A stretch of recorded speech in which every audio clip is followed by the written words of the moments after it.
حضرت عبداللہ ابن عباس رضی اللہ تعالیٰ عنہ ارشاد فرماتے ہیں، نبی کریم صلی اللہ تعالیٰ علیہ وسلم کے کچھ صحابہ نے اس بات کو محسوس فرمایا کہ نبی کریم علیہ السلام کے اخراجات بہت زیادہ ہیں، کثیر تعداد میں مہمانوں کا آنا جانا رہتا ہے، بہت سارے لوگوں کی مہمان نوازی اللہ کے محبوب کے ذمہ کرم پر ہے، اور اس کے برعکس صورتحال یہ ہے کہ سرکار کے بظاہر جو آمدن کے ذرائع ہیں وہ بہت کم ہیں۔ اس بات کو محسوس کر کے صحابہ کرام علیہم رضوان نے از خود ایک پروگرام ترتیب دیا کہ ہم ہر مہینے کچھ نذرانہ جمع کریں گے اور نبی کریم علیہ السلام کی بارگاہ میں پیش کریں گے، اور عرض گزار ہوں گے کہ یا رسول اللہ صلی اللہ علیہ وسلم، آپ نے جو ہم پر احسانات کیے ہیں ان کا بدلہ تو نہیں چکا سکتے، پر چلو یہ تھوڑی سی خدمت ہے اگر ہماری قبول ہو جائے۔ صحابہ نے جب وہ نذرانہ جمع کیا تو ماحول یہ بنا کہ جمع تو کر لیا ہے تو اتنی جرت کون کرے گا کہ سرکار کی بارگاہ میں جا کے عرض کرے۔ طے یہ پایا کہ حضور علیہ السلام کے چچا محترم حضرت عباس رضی اللہ تعالیٰ عنہ سے یہ گزارش کی جائے کہ وہ عرض کریں کہ یا رسول اللہ صلی اللہ علیہ وسلم، ہم سے یہ نذرانہ قبول کر لیا جائے، تاکہ آپ کے جو روزمرہ کے معاملات ہیں، جو گھر کے اخراجات ہیں، وہ اس کے ذریعے سے کچھ نہ کچھ ہماری خدمت اس میں شامل ہو جائے۔ حبیب لبیب سید عالم صلی اللہ علیہ وسلم کی عالی مرتبت خدمت میں حضرت عباس نے جب وہ نذرانہ پیش کیا اور صحابہ کرام علیہم رضوان کی اس خواہش کا اظہار کیا اور بڑے درد مندانہ انداز میں عرض کیا کہ یا رسول اللہ، آپ کا وہ کاشانہ نور ہے کہ جو بھی آتا ہے وہ جھولی بھر کے ہی جاتا ہے، ہر ایک کو ملتا ہے، لیکن یا رسول اللہ ظاہراً کوئی ذرائع ہمیں نظر نہیں آتے، دل کرتا ہے کہ ہم خالصتاً آپ کی کچھ خدمت کر سکیں۔ تو حضور کچھ جواب دینے ہی والے تھے کہ اللہ تعالیٰ نے قرآن مجید نازل فرما دیا۔ کہا محبوب کل ان سے فرما دیجئے لا اسألکم علیہ اجرا، گویا طائف میں پتھر کھانے سے لے کر احد میں دانت شہید کرانے تک میں نے تمہارے لیے بڑا کچھ کیا ہے، پر میں تم سے کوئی اجر نہیں مانگتا۔ میں نے تمہارے لیے بڑا کچھ سہا ہے، پر میں تم سے کوئی سوال نہیں کرتا۔ ہاں اگر کچھ کرنا ہے نا تو الا المودۃ فی القربى، میرے جو قریبی ہیں نا ان سے پیار کرتے رہنا، ان سے پیار کرنا۔ یا رسول اللہ وہ کون ہے؟ تو نبی پاک نے فرمایا علی، فاطمہ اور ان دونوں کی اولاد، ان سے پیار کرتے رہنا۔ لا اسألکم علیہ اجرا، میں تم سے کوئی اجر نہیں مانگتا، پر یہ جو میرے قریبی ہیں نا، اصلہ نال جو نیکی کریے اور نسلہ تاک نہیں پول دے، تے بے اصلہ نال نیکی کریے تے پھول کنڈیا نال تول دے، ان سے پیار کرنا۔ میرے رسول کریم علیہ السلام نے نا اپنی اہل بیت کو ہمارے لیے نمونہ بنا کے چھوڑا ہے۔ ان کی محبت ضروریات دین کا حصہ ہے۔ ایک شخص بالغ ہونے سے لے کر انتقال تک کوئی نماز قضا نہ کرے، ہر سال زکوٰۃ دے اور ہر سال حج کرے، حقوق العباد کا ایک ذرہ بھی ضائع نہ کرے، لیکن مر جائے اہل بیت کے بغض پر، وہ جنت میں نہیں جائے گا، وہ جہنم میں جائے گا۔ اس کی کوئی نماز، اس کی کوئی زکوٰۃ، اس کا کوئی حج اللہ کی بارگاہ میں قبول نہیں، لیکن کمزوریاں رہ جائیں، کوشش کرتا رہے، کمزوریاں رہ جائیں، پر حسنین کریمین سے پیار کرتا جائے، ان کی ماں سے، ان کے والد سے محبت کرتا جائے۔ تو میرے محبوب نے فرمایا من مات علی حب آل محمد مات شہیدا، جو آل محمد کی محبت میں دنیا سے گیا وہ سادہ نہیں گیا، وہ تو شہادت کی موت مرا ہے، تو شہید ہو کے دنیا سے گیا۔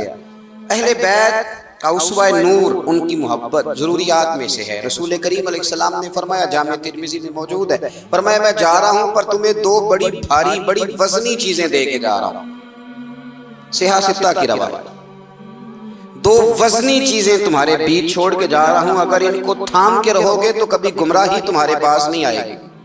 یا رسول اللہ وہ کون کون سی؟ فرمایا ایک اللہ کی کتاب دے کے جا رہا ہوں اور دوسرا اپنا خاندان دے کے جا رہا ہوں۔ اگر اہل بیت نبوت کو تھامے رہو گے، ہمارے بزرگوں نے لکھا ہے کہ یہ جو حضور نے کتاب اللہ اور پھر اپنی اہل بیت کا تذکرہ فرمایا، تو اس کا مطلب یہ ہے کہ تھیوری دیکھنی ہوئی تو قرآن دیکھنا، اور پریکٹیکل دیکھنا ہوا تو علی اور فاطمہ کو دیکھنا، حسن اور حسین کو دیکھنا، ان کو دیکھنا۔ نبی کریم علیہ السلام کے اہل بیت منارہ نور ہیں، ان کی محبت، ان کا پیار کیوں بھلا؟ اس لیے کہ یہ وہ خوبصورت لوگ ہیں جن کو خود میرے نبی پاک نے تراشا ہے۔ ان کی سیرت میں جتنے رنگ ہیں وہ رسول کریم نے خود بھرے ہیں۔ ان کی ایک ایک بات کا خیال نبی پاک نے رکھا ہے۔ حضور نے از خود انہیں اپنی صحبت عطا کی ہے۔ زیادہ دور نہیں تھا سیدہ فاطمہ کا گھر، مسجد نبوی کے ساتھ تھا۔ اللہ کے رسول دن میں 2 دفعہ جایا کرتے تھے۔ پھر بھی کبھی کبھی فرماتے، فاطمہ میرا دل کرتا ہے آج میں رات تیرے گھر میں قیام کروں۔ تو سیدہ فاطمہ الزہرا فرماتی ہیں کہ آمنہ کے لال اس طرح بھی میرے گھر میں قیام کرتے تھے کہ حضور چارپائی پہ لیٹتے تھے تو ایک کندھے پہ امام حسن کا سر ہوتا تھا اور دوسرے پہ امام حسین کا سر اقدس ہوتا تھا، اور فرماتی ہیں رات کو کبھی حسنین کریمین دودھ مانگتے تو میں اٹھتی دودھ دینے کے لیے، تو حضور فرماتے لیٹ جاؤ آج میرے ساتھ سوئے ہیں تو دودھ بھی میں ہی پلاؤں گا۔ تو محبوب اٹھتے ان کے لیے دودھ لاتے برتن سے نکال کے۔ حضور نے انہیں وقت دیا اور پھر ان کی چھوٹی چھوٹی چیزوں کا خیال رکھا۔ صحیح بخاری میں موجود ہے، تربیت پر توجہ دی۔ امام حسین تشریف لائے، ابھی عمر مبارک 7 سال کے قریب تھی۔ مسجد نبوی میں صدقے کی کھجوروں کا ڈھیر لگا ہوا تھا۔ چھوٹا بچہ جو ہوتا ہے نابالغ، اس پر شریعت کے احکامات نہیں آتے۔ صدقے کی کھجوروں کا ڈھیر تھا مسجد نبوی میں۔ یہ تربیت ہے، یہ ٹریننگ ہے جو اللہ کے محبوب نے خود انہیں عطا فرمائی۔ صدقے کی کھجوروں کا ڈھیر تھا۔ امام حسین حضور کے ساتھ آئے تو امام علی مقام نے ایک کھجور اٹھا کے منہ میں رکھ لی۔ شارحین نے لکھا ہے لگتا یہ ہے کہ کئی دنوں کی بھوک تھی، کیونکہ یہ فاقہ اہل بیت کا بڑا محبوب ہے۔ مجبور نہیں تھے، وہ تو خزانوں کے مالک تھے، پر غریبوں سے محبت کی وجہ سے فاقے کیا کرتے تھے۔ یہ ان کی پسند ہے فاقہ کرنا۔ تو ایک کھجور امام علی مقام نے رکھ لی تو اللہ کے رسول نے گلے میں انگلی ڈال کے نکال دی۔ فرمایا حسین یہ صدقہ ہے، یہ میری اہل بیت کے لیے درست نہیں ہے۔ حضور نے خود تربیت کی، اور پھر سیدہ فاطمہ الزہرا نے اپنے بچوں کو تراشا، ان پر محنت کی۔ میں اکثر گزارش کرتا ہوں دوستوں سے، میں کہتا ہوں کربلا کا واقعہ کوئی حادثاتی نہیں ہے، اس کے پیچھے پوری ایک لاجک ہے، اس کے پیچھے پورا ایک فلسفہ ہے۔ ایسے ہی کوئی آدمی 3 دن بھوکا پیاسا رہ سکتا ہے؟ کسی آدمی کو صبح اس نے کھانا کھایا اور شام تک کھانا نہ ملے تو ٹانگیں کانپتی ہیں۔ رمضان المبارک میں عبادت کی نیت سے روزہ رکھنے والے بھی شام کو بڑے پریشان ہو جاتے ہیں، اور مسلسل 3 دن کھانا نہ کھایا جائے اور پانی نہ پیا جائے، اور حال یہ ہے کہ وہی آدمی تلوار لے کے میدان میں نکلے اور اس کی حالت یہ ہو کہ لوگ اس کے آگے دوڑنا شروع کر دیں۔ ہزاروں کی فوجیں تاب نہ لا سکے۔ علی کا گھر بھی وہ گھر ہے کہ جس گھر کا ہر ایک بچہ جسے دیکھو وہی شیر خدا معلوم ہوتا ہے۔ یہ کوئی آسان ہے؟ اس کے پیچھے پوری اس کے پیچھے فلسفہ ہے۔ امام راضی کی تفسیر کبیر دیکھیے گا۔ امام راضی کہتے ہیں کہ سیدہ فاطمہ الزہرا رضی اللہ تعالی عنہ کے دونوں شہزادے حسنین کریمین بیمار ہو گئے تو سیدہ نے منت مانگی کہ بچوں کو شفا ہوگی تو 3 روزے رکھوں گی۔ شفا ہو گئی، روزے بھی رکھ لیے۔ اور جب مولا علی شیر خدا روزہ رکھنے کے لیے بیدار ہوئے، سیدہ فاطمہ الزہرا بیدار ہوئی تو امام حسن اور حسین بھی اٹھ گئے۔ 7-8 سال کی عمر، اماں جی ہم نے بھی رکھنا ہے۔ صبح کھجور اور دودھ سے روزہ رکھ لیا گیا۔ عین افطاری کے وقت مولا علی کہتے ہیں فاقے چل رہے تھے، کہیں سے میں جون لایا تھوڑے سے۔ سیدہ فاطمہ الزہرا نے پیس کر روٹیاں پکائیں۔ وہ وقت جو بڑا مشکل ہوتا ہے افطار کا، کہتے ہیں اس وقت جب کھانے کے لیے بالکل ہاتھ آگے بڑھنے لگے اور امید تھی کہ ابھی سیدنا بلال اللہ اکبر کہیں گے تو روزہ کھلے گا، لیکن ابھی چند ہی منٹ رہتے تھے کہ دروازے پر ایک فقیر نے صدا دی۔ کہنے لگا سارے مدینے کے دروازے کھٹکھٹا آیا ہوں، قحط ہے، فاقہ ہے، اے رسول اللہ کے خاندان والوں، میں یتیم ہوں، کسی نے بتایا ہے کہ اور کوئی دروازہ کھلے نہ کھلے سیدہ کا دروازہ تیرے لیے ضرور کھلے گا، کیا یتیم کو روٹی ملے گی؟ تو حضرت مولا علی نے بچوں کی طرف دیکھا ہی تھا کہ امام حسن ساری روٹیاں جا کے دروازے پہ دے آئے۔ کھجور اور پانی سے افطار ہو گیا۔ صبح پھر کھجور اور دودھ سے روزہ رکھا۔ امام راضی کہتے ہیں عین وہ وقت جب افطار کا ٹائم آیا تو پھر دروازے پہ کسی نے صدا دی۔ کہا ہے رسول اللہ کے خاندان والوں میں مسکین ہوں، رات سے روٹی کھائی ہے، نہ صبح کھا سکا نہ دوپہر، کسی نے بتایا ہے کہ اس دروازے سے خالی کوئی نہیں جاتا۔ امام حسن نے پھر سارا لنگر اٹھایا اور پھر جا کے دے دیا۔ تیسرا دن پھر ہوا، مجھے لگتا ہے کہ جب افطار کا ٹائم آیا ہوگا نا تو یہ خود ہی سارے دروازے پہ دیکھتے ہوں گے، یہ کوئی آیا نہیں لینے والا ابھی تک۔ لگتا ہے کہ نظریں دروازے پہ تھیں۔ عین افطار کے وقت 3 روٹیاں جب جاؤں کی پک کے آئی، ایک بھکاری نے صدا دی، کہنے لگا میں قیدی ہوں، آج ہی قید سے رہائی ملی ہے، پہلے دن کسی کے دروازے پہ صدا ملی ہے، دی ہے روٹی ملے گی۔ امام حسن وہ کھانا دے کے واپس لوٹے، کھجور اور پانی سے افطار ہوا، اور جیسے ہی مسجد نبوی میں تینوں باپ بیٹا نماز پڑھنے گئے تو مولا علی کہتے ہیں مجھے بتانا نہیں پڑا، رسول کریم نے میری طرف دیکھ کے فرمایا علی تیرا، فاطمہ کا، حسن اور حسین کا 3 دن والا عمل خدا کو بھی بڑا پسند آیا ہے اور محمد مصطفیٰ کو بھی بڑا پسند آیا ہے، بڑا پسندیدہ عمل۔ میں کہتا ہوں کہ حضرت فاطمہ نے نا ان کی تربیت پہلے ہی کر دی تھی، 3 دن بغیر افطار کے روزہ رکھنے کی، وہ ٹریننگ گھر سے ہو چکی تھی۔ اب میدان کربلا میں 3 دن بھوکا پیاسا رہنا ان کے لیے مشکل نہیں تھا، وہ تو ان بچوں کے لیے مشکل ہوتا ہے جو کھانا دیر سے پکنے سے برتن توڑنے شروع کر دیتے۔ وہ بچے بلیک میل ہوتے ہیں جن کو ایک وقت ان کے پسند کا کھانا نہ ملے تو وہ گھر میں جو ہے وہ ادھم شروع کر دیتے ہیں، جن کی ماں نے عادت ڈالی ہو کہ بیٹا 3 دن بھوکے پیاسا رہنا ہوا تو رہ لینا، لیکن کسی بھی باطل کے ساتھ کمپرومائز نہ کرنا، ان کے لیے اتنا مشکل نہیں تھا۔ ان کی تربیت ہوئی، ان کی ٹریننگ ہوئی، پھر اللہ نے ان کی سیرت میں رنگ بھرے، ان کے کردار میں حسن آیا، وقار آیا۔ حضرت امیر معاویہ رضی اللہ تعالیٰ عنہ نے ایک شخص کو بھیجا مدینہ منورہ شام سے، تو اس نے کہا میں نے امام حسین سے ملنا ہے، تعارف کیا ہے؟ جناب امیر معاویہ فرمانے لگے مسجد نبوی میں جانا جس کے گرد لوگ سب سے زیادہ ادب سے بیٹھے ہوں، اور جس کی باتیں سب سے زیادہ میٹھی ہوں، اور جس کی نظریں سب سے زیادہ جھکی ہوں، اور جس کے چہرے پر تمہیں سب سے زیادہ وقار نظر آئے وہی علی کے بیٹے حسین ہوں گے۔ جو سب سے زیادہ تمہیں وہاں ماحول کے اندر جو شخص نظر آئے پوچھنے کی ضرورت نہیں پڑے گی۔ وہ شخص کہتا میں مدینے آیا تو میں نے واقعی ایک شخص کو دیکھا، شہد کے گرد مکھیوں کا اتنا ہجوم نہیں ہوتا جتنا امام حسین کے گرد رسول اللہ کے غلاموں کا ہجوم تھا، لیکن نظریں جھکی ہوئی، باتیں میٹھی، لہجہ گداز لفظوں میں رانائی، اور لوگ کئی باتیں پوچھتے تو علی کے صاحبزادے ایک کا جملہ بولتے تو لگتا یہ کہ وہ جملہ سیدھا دل میں اترتا چلا جاتا ہے۔ امام علی مقام کے کردار میں نا کچھ باتیں بڑی زیادہ تھیں، بہت زیادہ تھیں، بڑا حسن تھا۔ ایک بات تو یہ تھی امام حسین رضی اللہ تعالیٰ عنہ کا علم و فضل بڑا کمال کا تھا۔ ایک دفعہ صحابہ میں مسئلہ بن گیا کہ بچہ پیدا ہوتا ہے تو اس کا وظیفہ کیسے لگانا ہے۔ امام حسین کا علم و فضل بتا رہا ہوں، علم و فضل، تو بات بڑی پیچیدہ ہو گئی۔ حضرت عبداللہ ابن زبیر کے پاس لوگ آئے، کہنے لگے کہ آپ بڑے صاحب علم و فضل ہیں، آپ نے حضور علیہ السلام کے ساتھ وقت گزارا ہے، تو مسئلے کو حل کریں کہ بچہ پیدا ہونے کے بعد حکومت اگر وظیفہ لگائے گی تو کب لگائے گی؟ جب بحث طول پکڑ گئی، مسئلہ حل نہیں ہوتا تھا، تو حضرت عبداللہ ابن زبیر کہنے لگے ہم سے نہیں حل ہوگا، ایک بندہ ہے جس کے سینے میں رسول اللہ صلی اللہ تعالیٰ علیہ وسلم کے نور نبوت کا فیضان ہے، وہ یہ مسئلہ حل کریں گے۔ تو کہا وہ کون سے؟ آپ فرمانے لگے جب ہم سے مسائل حل نہیں ہوتے تو ہم ان کے علم سے فائدہ اٹھاتے ہیں۔ کہا کون ہے؟ کہا جناب امام حسین۔ تو لوگ حضرت امام حسین کے پاس گئے کہ حضرت یہ ایک مسئلہ الجھ گیا ہے کہ بچہ پیدا ہو تو وظیفہ کب لگانا ہے؟ فرمایا الجھنے والی بات ہی کوئی نہیں، پیدا ہونے کے بعد جب وہ پہلی دفعہ آواز نکالے تو اس کا وظیفہ لگا دو۔ اس کا مطلب یہ ہے کہ وہ دنیا میں آ گیا ہے، اس نے اپنے آنے کا اظہار کر دیا ہے، اعلان کر دیا ہے، اب اس کا وظیفہ لگا دو۔ تو اس پر پھر صحابہ کا اتفاق ہو گیا۔ امام حسین کے علم سے، فضل سے لوگ فیض اٹھاتے تھے۔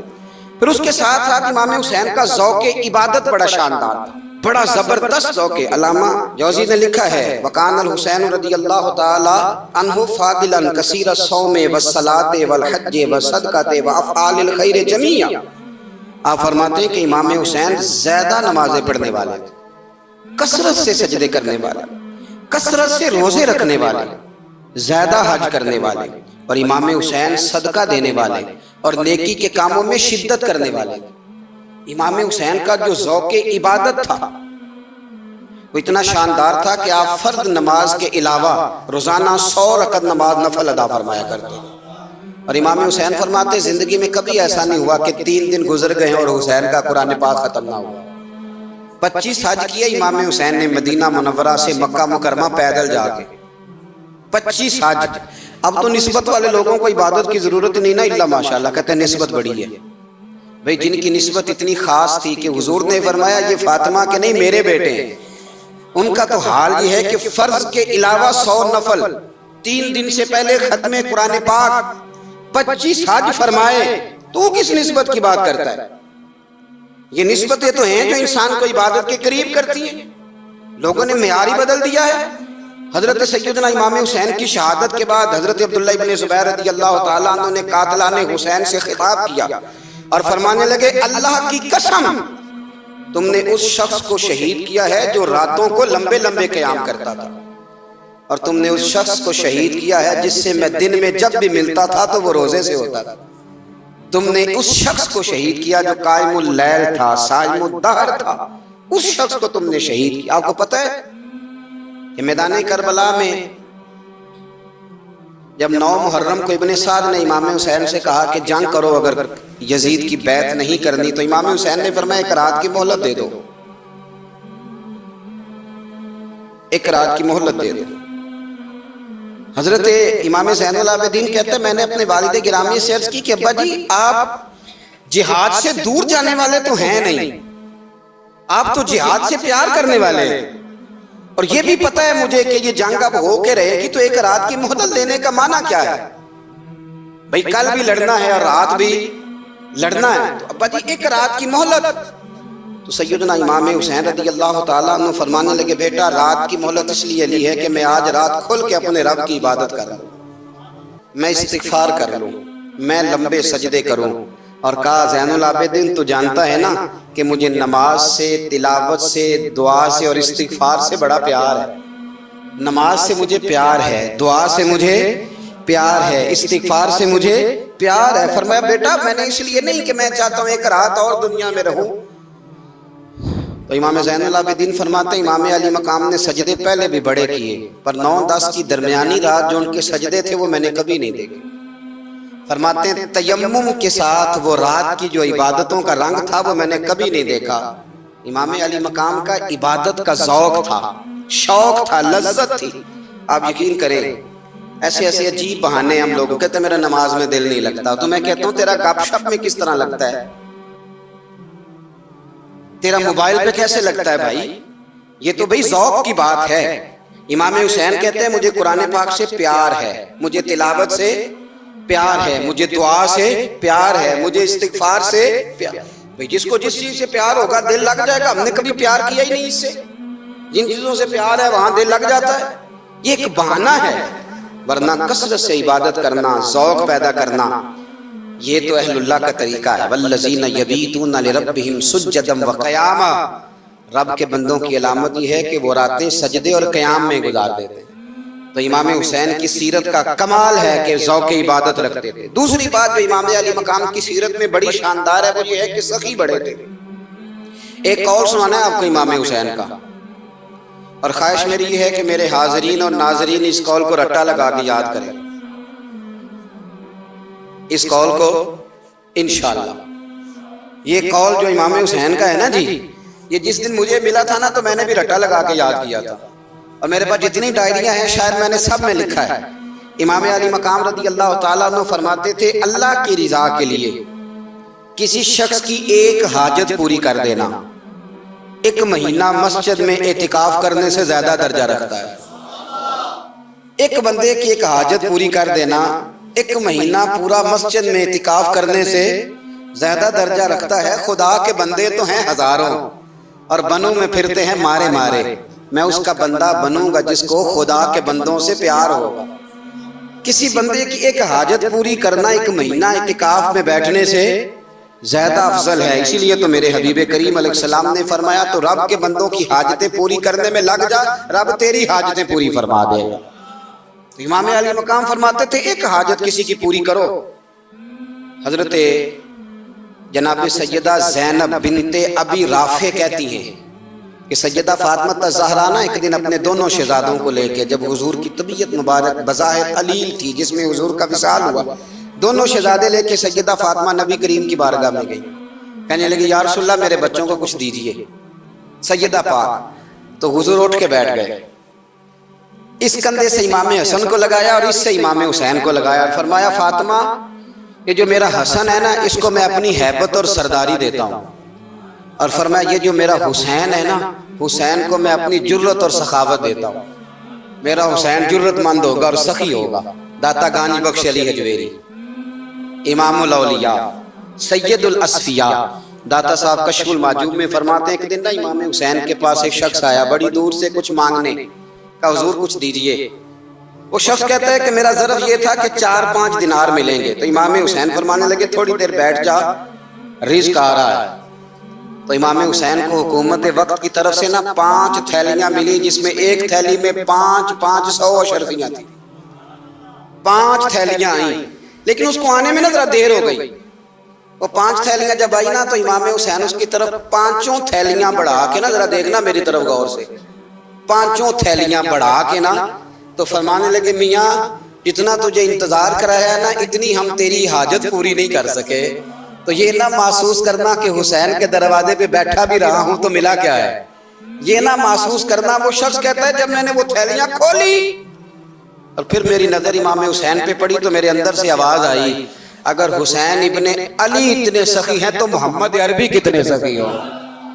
اگر یہ معیار ان کا ہے، ان کا یہ معیار ہے، اور خود بھیک دیں خود ہی کہیں منگتے کا بھلا ہو، خود کہنے لگے جتنا انتظار کرایا ہے اتنی تیری مدد کر سکے۔ یہ سخاوت کا معیار تھا، یہ طریقہ تھا۔ ایک دفعہ سیدنا امام حسین رضی اللہ تعالیٰ عنہ کہ گھر کے اندر نا 5000 دینار آئے، مسجد میں تھے، آپ کو 5000 دینار ملے، تو امام زین العابدین کہتے ہیں کہ مسجد سے لے کر گھر آنے تک امام حسین نے 5 کے 5000 اللہ کے رستے میں خیرات کر دی۔ فرماتے میں نے کہا ابا جی 5 دینار کی گھر میں ضرورت تھی، مالاں والے سخی نہیں ہوندے تے سخیاں کل مال نہیں ہوندا، ایتھے اوتھے دوویں جہانی سخی کنگال نہیں ہوندا۔ کہا جی 5 دینار کی گھر میں ضرورت تھی، تو کہتے ہیں مجھے فرمانے لگے بیٹا یہ جن کو میں نے دیا ہے نا یہ گھر کے لیے ہی دیا ہے، یہ گھر کے لیے ہی دیا ہے، جن کو دیا ہے تمہارا کیا خیال ہے، یہ باہر خرچ ہوا ہے، یہ گھر کے لیے ہی ہے۔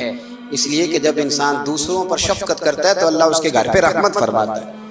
امام حسین کے مزاج میں پہلی بات میں نے ذوق عبادت کی عرض کی، دوسری بات عرض کر رہا ہوں کہ صحابہ حضرت اسامہ بن زید بڑے پیارے ہیں میرے نبی کریم کے، بڑے پیارے۔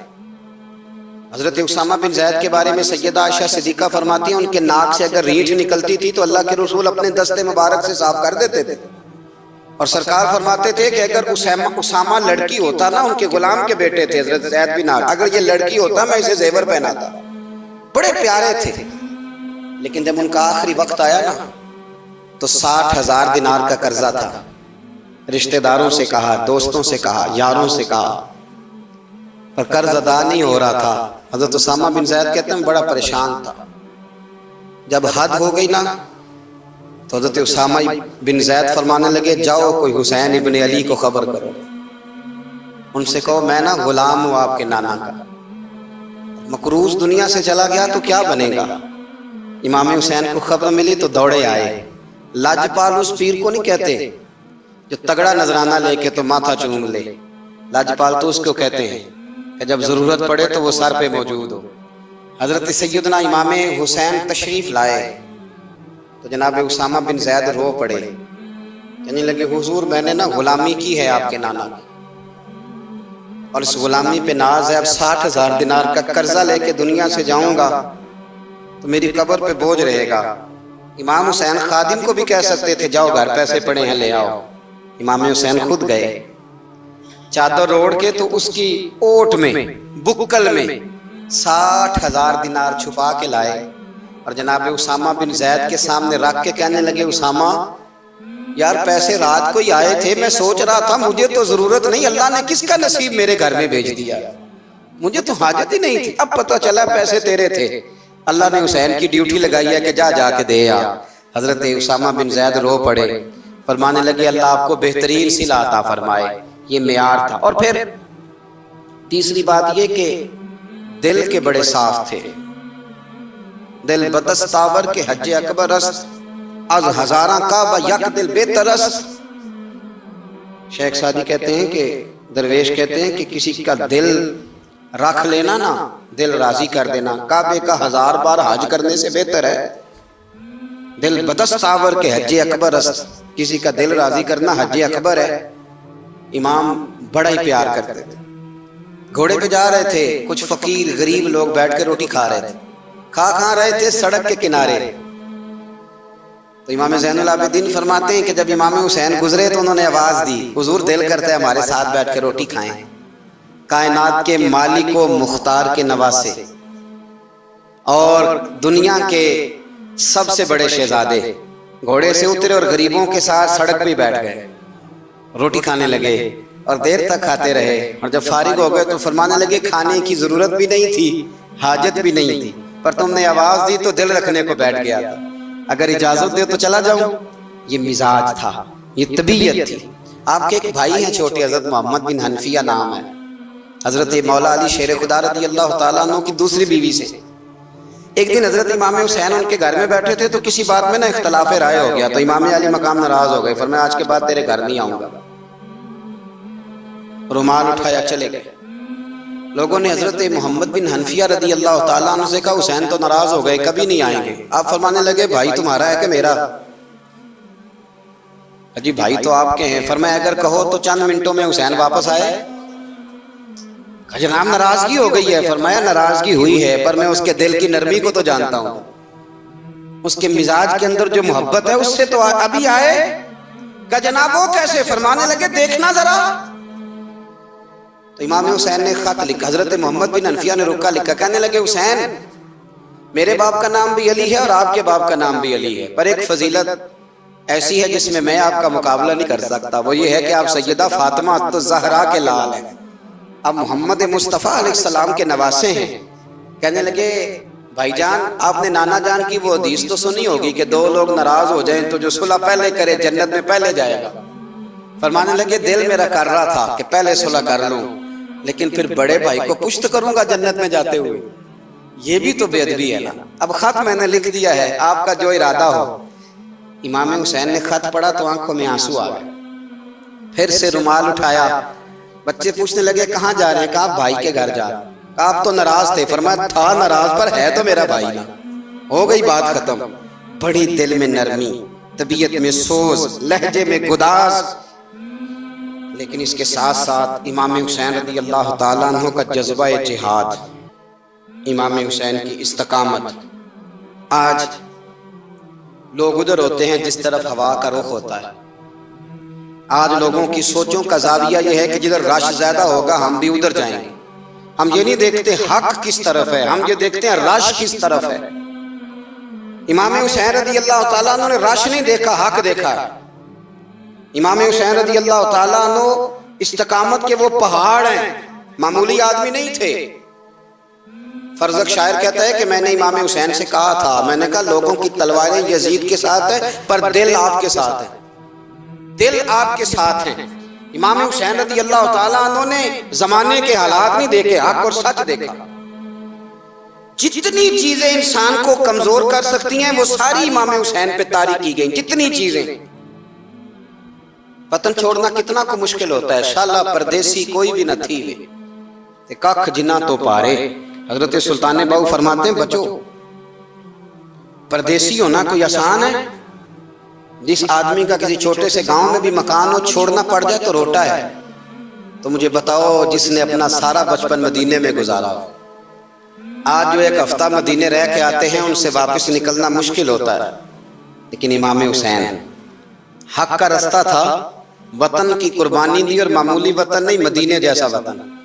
اور جب کھڑے تھے نا امام حسین رضی اللہ تعالیٰ عنہ رجب میں نکل رہے تھے مدینے سے، تو کوئی شاعر کہتا ہے دور کھڑے ہو کے انہوں نے گویا کہا تھا آقا تیرے کرم کے خزینے کی خیر ہو، میں جا رہا ہوں تیرے مدینے کی خیر ہو۔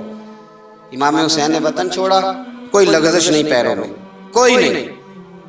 شہزادوں والی زندگی تھی، مسجد نبوی کے امام تھے، نبی کریم علیہ السلام کے روضہ اطہر پر تشریف رکھتے تھے، زمانہ حیا کرتا تھا، شان و شوکت تھی، پر حق کے لیے چھوڑا، نکل کر خانقاہوں سے ادا کر رسم شبیری، اور پھر بڑا مشکل ہوتا ہے۔ اس شخص کے ساتھ بچے اور عورتیں ہوں، وہ تو یہ کہہ کے لڑائی سے جان چھڑاتا ہے کہ میرے ساتھ فیملی ہے، نہ ہوتی تو تجھے بتاتا، پر امام حسین کو اولاد بھی کمزور نہیں کر سکی، عورتوں کا ساتھ ہونا کمزور نہیں کر سکا۔ پھر امام علی بھوک کتنا مشکل کام ہے۔ آج لوگ کہہ نہیں دیتے کہ میں تو اس لیے گناہ کرتا ہوں کہ رشوت اس لیے لے لیتا ہوں کہ بچے چھوٹے ہیں۔ 10 دنوں کی کم و بیش سفر، 3 دنوں کی بھوک اور پیاس، پر حق کے رستے میں امام حسین کو کوئی چیز کمزور نہیں کر سکی۔ اور پھر وہ جتنی باتیں لوگ کہہ سکتے تھے وہ ساری کہیں گئیں، ساری۔ اور آ کے عرض کرنے لگا حضور یہ کوئی معمولی دشمن نہیں، یہ وہ ظالم ہے جو لاشوں پہ بھی گھوڑے دوڑا دیتے ہیں۔